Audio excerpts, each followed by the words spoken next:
Friends, and welcome back to the Mandakyns Channel. I hope you like our new intro. Today we'll be going over how to create steampunk Christmas ornaments just in time for the holidays. And this is what they look like. I've made several. I really enjoyed making these. So what you'll need is a dollar store ornaments, and they come 15 to a container. I got these from Dollar General for $1. You remove the cap of the ornament, and I have here some black sculpted clay, and it's $9.99 at Hobby Lobby. However, you can get this on sale with a coupon for like 40% off. Here I'm taking a round cookie cutter, and I am cutting out the polymer clay and using a flexible tissue blade to peel that up off of the tile that I am doing this on. And next I press the clay around the ornament and kind of make a fortune cookie type shape, and then I use a straight razor to cut that off. But if you'd like to use an X-Acto blade or pinch it off with your fingers, that's fine too. Then I roll it in my hands and use a knitting needle to keep the shape rounded close to the top.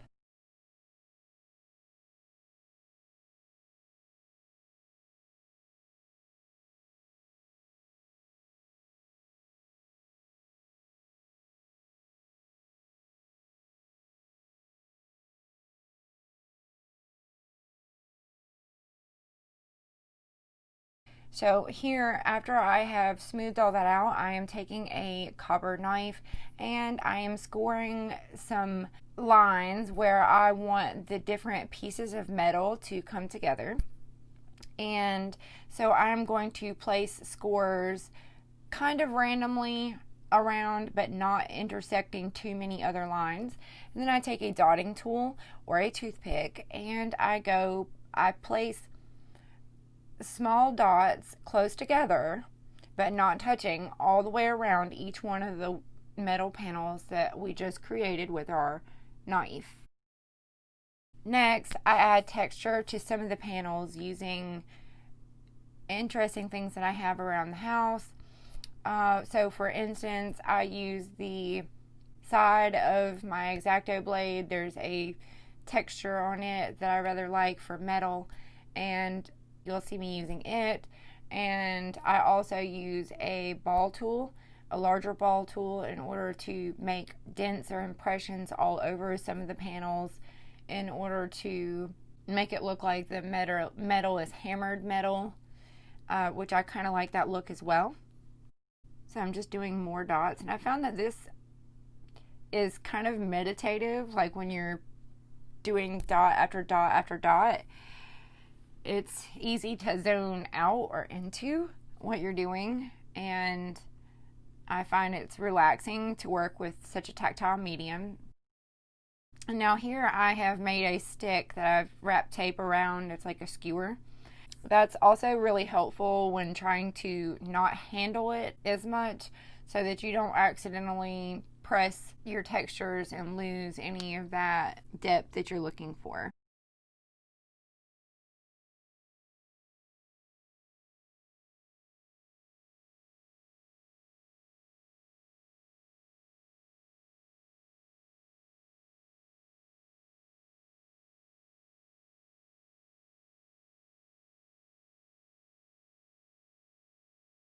So I'm also using my knitting needle to create some impressions, just various tools that I have. And I use a little plastic knife to make sure that the lines are crisp.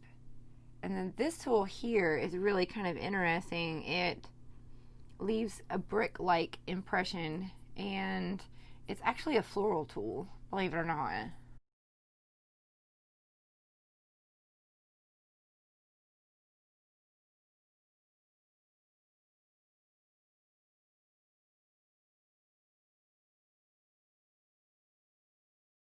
And I'm just fixing any of the dots that I may have accidentally covered over. This is the ornament that's finished being textured but hasn't been baked or colored.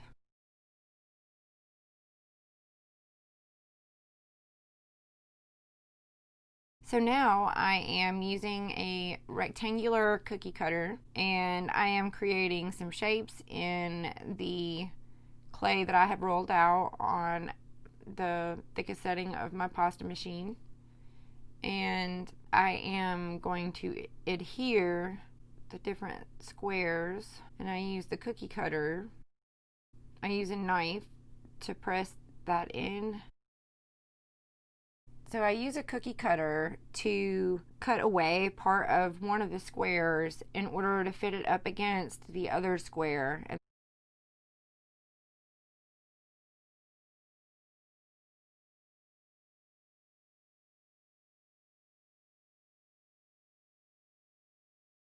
then I use my knife to press everything together.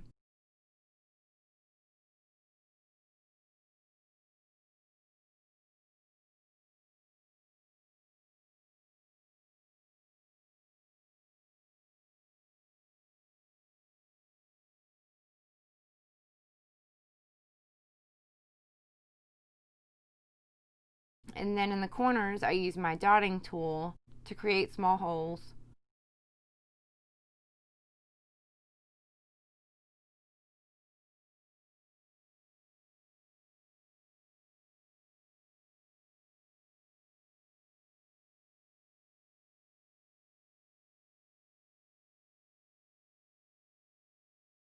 Now I'm creating a snake and trying to create a similar sized dot so that I can place it into the impression that I just made, the little holes. Once I've gotten enough tiny balls, I gently roll them and then I place them into the little depressions that I created with my dotting tool. I find it's a little tedious to be able to do this, however, the finished look is awesome, so it's definitely worth doing.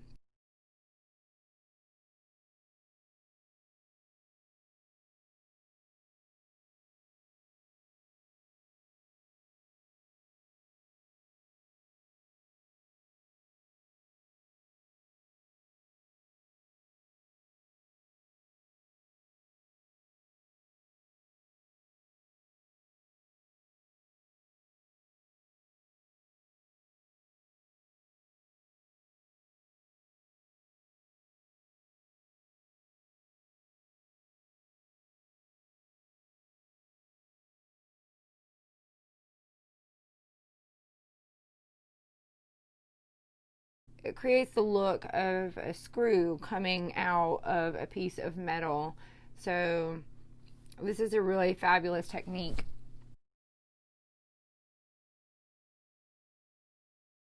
And these are some miniature bits that I have for working on cell phones. And I'm using a star bit and I'm just pressing it into each one of the little balls that I just created and pressed into the divots.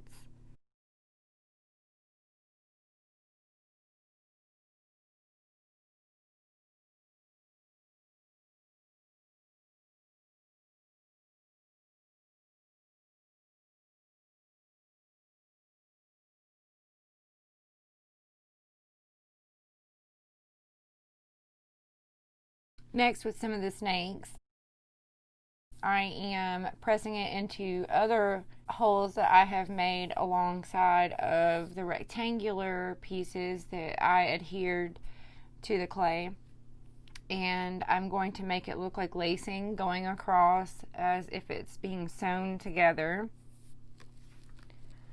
And so how I achieve this look is I take the snake and I poke it into one of the sides and I use my X-Acto blade on the other. I wish I had captured this a little bit better with my camera, so I do apologize that my big hands are getting in the way. I think that's always a concern when you're making videos for other people to see, is that your hands and other things seem to be a bother when you're trying to view. So now I'm using the back of this mandrel, which has a texture to it, and applying texture all over the third ornament that I'm showing how to create, just to give you guys some different ideas of some different textures. You don't have to copy mine. You can make your own ideas.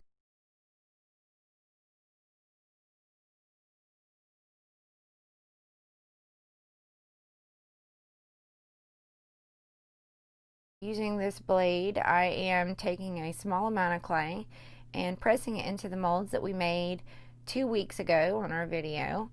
And so if you missed our steampunk molds, please do take a look at that video that we did. And here I'm placing the clay into various cog molds that I created during that video. I think this is a really fun way to be able to use these molds. I told you that I would do several projects with them, and so here's one. And so what I did was I made various sizes, and my plan was to connect all of the different gears as if they were actually able to turn and function with one another going across the bottom of this piece. So I'm just continuing to make those, and I find it easiest to just kind of press on the back side of them and they just pop right out. Sometimes I'll bend the molds. These have been very durable.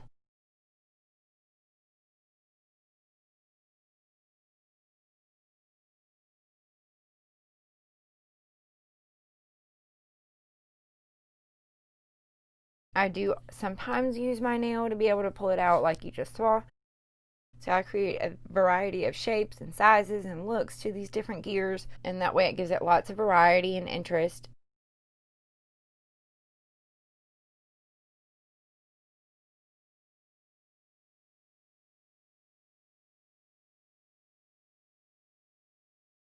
I'm even using the top of this super glue bottle, which is another really cool idea for texturing. This one has lines across it if you want to get some kind of fur texture. I don't know why you would need it for steampunk, but maybe you could use a toothbrush and it would kind of pull at the clay a little bit. You could also take and score areas to make it look ridged. There's a variety of different things that you can do with textures, even up into using texture sheets. So here I am just applying the cogs to the ornament and using my knife to ensure that it has a good seal around and that I'm not trapping any air. And I think it's also helpful to press on the inside of the gear to ensure that it stays put. Not texturing it before I apply it to the ornament is helpful in that regard. So I'm going to continue to do that with each one of the gears that I have, and will add to this particular piece. I also use my dotting tool to place a few extra dots anywhere that I feel like it could benefit from it. And I'm just sculpting some of the clay from the gears that maybe was extra and molding it onto the ornament. This is a really fun thing that you could do to make memorable ornaments with friends or family and have keepsakes for many years around the holiday season. And they're really super cool, or you could give them as gifts. If you didn't want to do ones that were so small, you could do larger ones. You always want to make sure that you bake your polymer clay at the manufacturer's directions for the recommended period of time. Now you do want to be careful, just a note when you're baking these, that you bring the ornaments up to temperature in the oven and down, allow it to cool in the oven as well. I haven't baked mine yet, but I did want to mention that I actually baked these at 275 for 1 hour. The first thing I'm going to do though is paint them with mica powders. I really love these mica powders. They come from a company that is located in Spain called You Make It Up, and I'll try to link that in the description box below. They're originally for makeup, so they're a little pricey, but they are highly concentrated, and these containers come in 5 grams, I believe, and they have amazing color names. I haven't been disappointed by them, and they have lasted forever. They're great in resin projects with polymer clay and a variety of other mixed media applications. I would highly recommend this brand just because I've used them and worked with them and have had such great results, and it just has the most fantastic colors in their palette that you can imagine. And this is only part of the colors that I have. So I'm a huge fan. I would definitely be willing to try other colors that are US based because I like to support local. So I'll have to do some research. If any of you have any recommendations for different pigments, mica powders, I'm actually looking into getting some chalk pastels. So if anybody knows of a great brand of chalk pastels that when I go to purchase some that I should check out, please let me know in the comment section below. So here I am taking metallic colors and I am just placing them in different areas to highlight the different elements. You can also use alcohol inks with these if you were so inclined. And so what I'll do is I will bake these, like I said, for about an hour covered. I usually do it with a dollar store tin, and there are 2 of them, and then I take a manila envelope and I fold it up and I place them in there and I bake like that so that they don't come into contact with any of the surfaces. I find this to be really helpful. Ones that I had finished with the gears, and here's another one.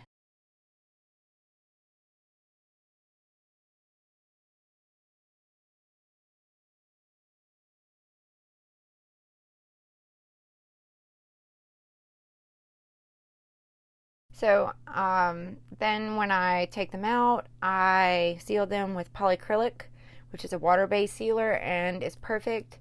I've also heard you can use varathane, but personally I haven't tried that yet, and I look forward to hopefully trying it. So I do hope that you guys have enjoyed this really excellent tutorial on how to create steampunk ornaments for Christmas.